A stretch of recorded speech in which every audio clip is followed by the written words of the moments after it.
Kilo എത്ര? 300. ആ 500 രൂപ വെച്ചാൽ 500.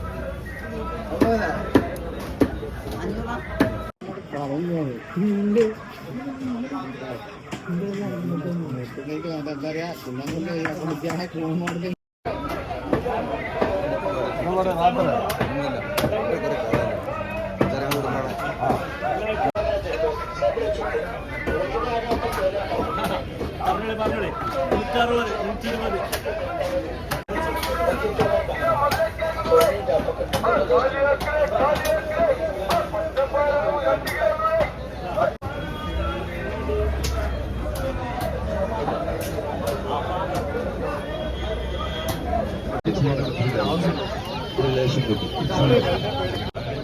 ഇവിടെയാണ് ഞാൻ ആഴ്ചയിൽ ഒരു ദിവസം പാസ് ചെയ്ത ആഴ്ചയിൽ ഒരു ദിവസം ഞാൻ പാസ് ചെയ്ത ഞാൻ വളാഞ്ചേരി